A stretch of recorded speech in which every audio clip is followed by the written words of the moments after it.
Hey guys, welcome to the daily analysis for Monday.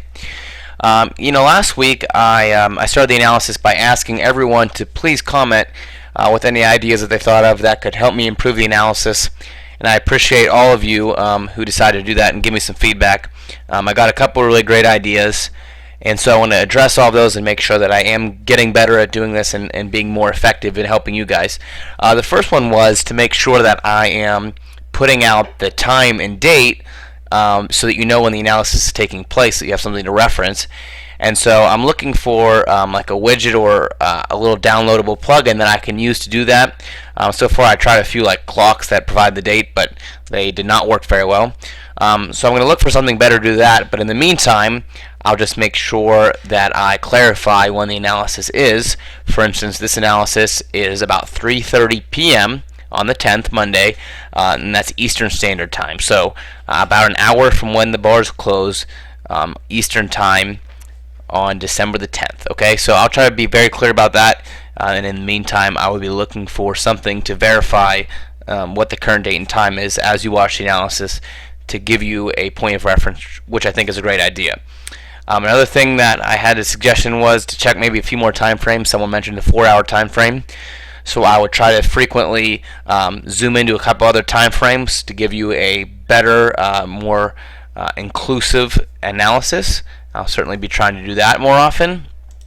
And there's a few other good tips that I'll also be trying to import as I continue to do this. I know that another thing that people want to do is look at the analysis in full screen, which is an issue because the video software that I use to produce it, it's called Lead Player, does not allow full screen, but I can temporarily suspend that and allow you to do full screen while working on that situation as well. So just know that I'm trying to work on all of the things that you guys suggested, and maybe not all of them will be done in the first analysis, but as I continue to work on the analysis, it will get better and better in accordance with what you guys have requested.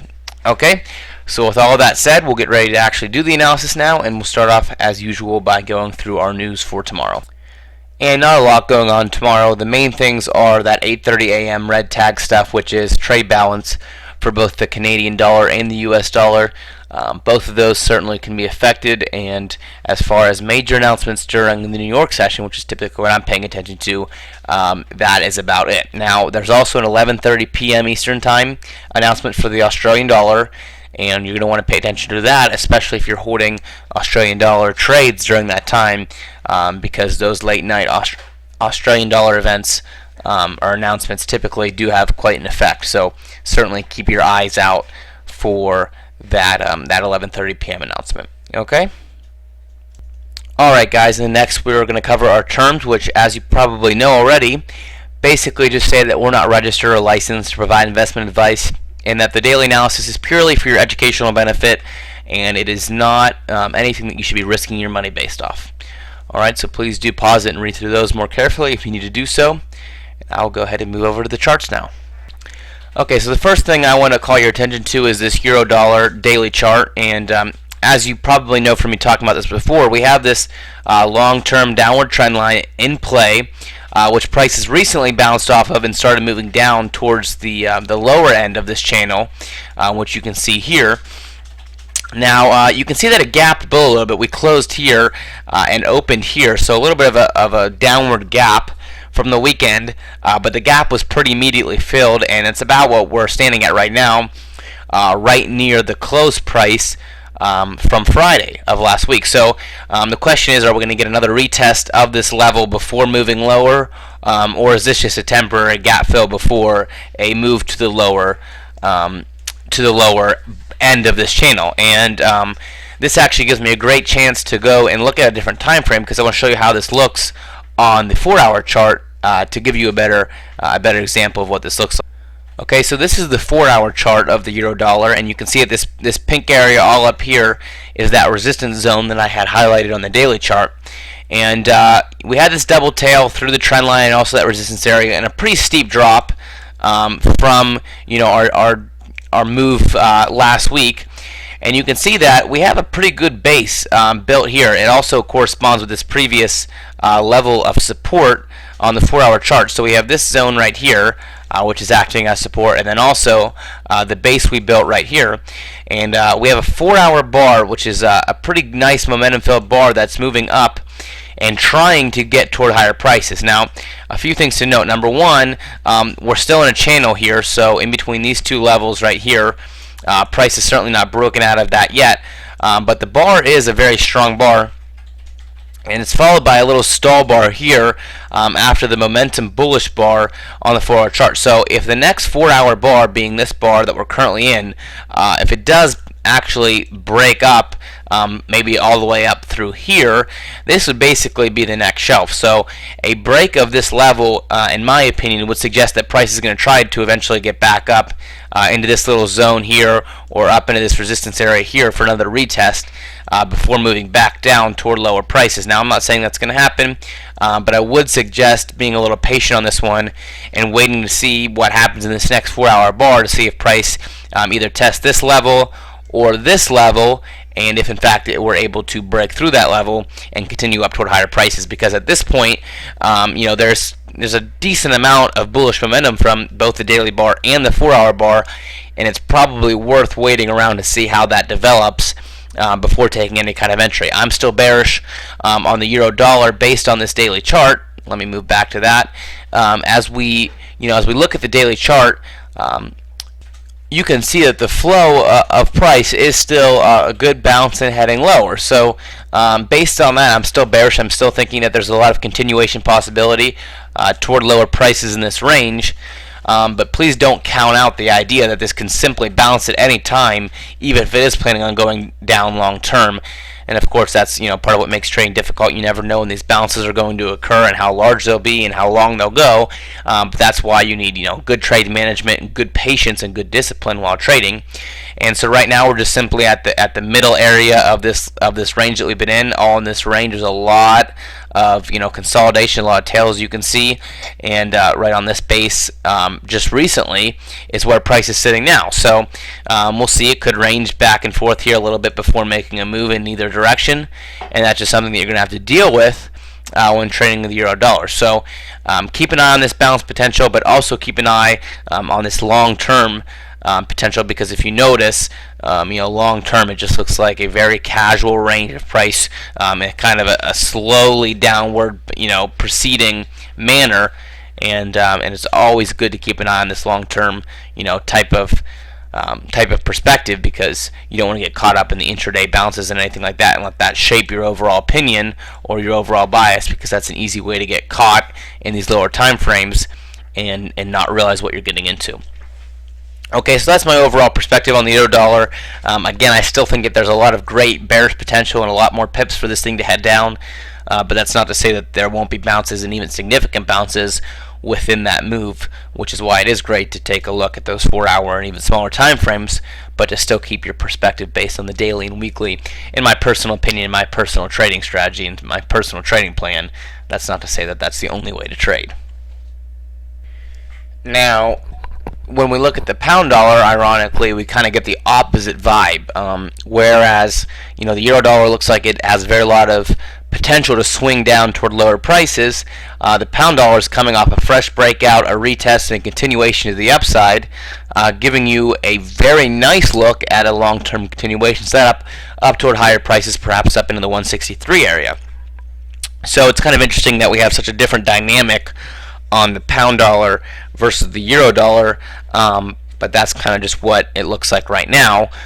It's one of those situations where you could potentially be short on the euro dollar, long on the pound dollar, and kind of have a hedge of protection based on the similarities between those two currency pairs, yet being on the opposite sides of both. That's one of those situations where it lines up. Now, because of this recent topping out and retest, we have this little level here in this top 161.2 area, which you're going to want to keep an eye out for, because if it continues to range within just this area, there's not going to be a lot of good trade setups. But if it breaks out and continues, then again that 163 area, which is the top of this level, will become a legitimate target, and that's what I would be watching out for as long potential in the pound dollar. Would not be ready to quite take that yet, just in my personal opinion. So that's something to keep an eye out for in the pound. Just a quick update on the AUD dollar, still definitely in this range. No definite direction, no solid movement. It's looking like it's just going to kind of move sideways and just very flat out of this range rather than making a strong breakout in one direction or the other, which is unfortunate because those breakouts tend to be very good trade possibilities. But in this case, it's just very slow and not making a lot of movement in one direction or the other, unfortunately. Still very tight within this range. So keep an eye on that. Still, the hope is not lost for a good breakout, but at this point, it is looking pretty pathetic in terms of movement. Another quick update here, guys, would be the USD CAD. If you notice, we had this long-term trend line heading down the daily chart.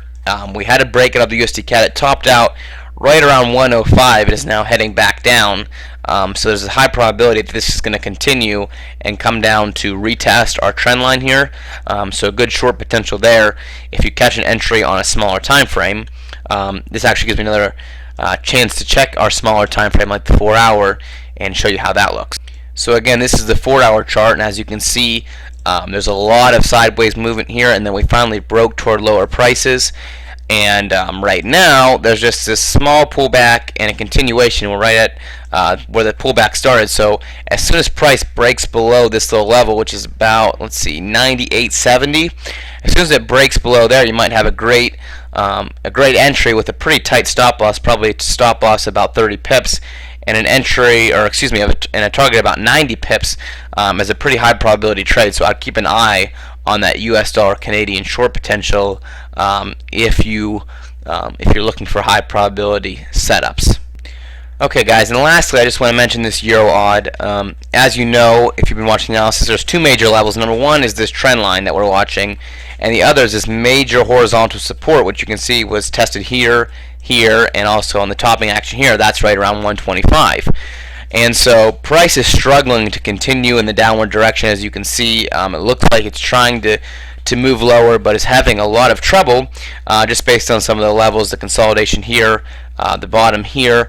Just having a lot of trouble making its way toward lower prices. So again, very much like the euro dollar, we gapped a little bit lower over the weekend, but moved right up to fill that area. And so now the question is it going to try to make its way all the way back up to test up here, or is this just going to be a kind of a blue bar ignored and going to move lower? And again, that obviously remains yet to be seen.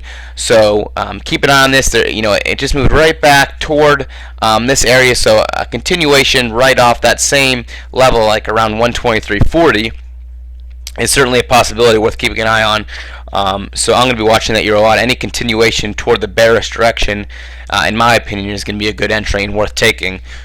So keep an eye on that. Okay, guys, and that's about it for the daily analysis. Again, I do appreciate all of you who gave me some feedback, and I'm going to be working on making the analysis better and better. And so please continue with feedback and let me know what I can do to make this a more profitable and more helpful service to all of you. I really do greatly appreciate that. All right, guys, see you tomorrow, and enjoy your day of trading.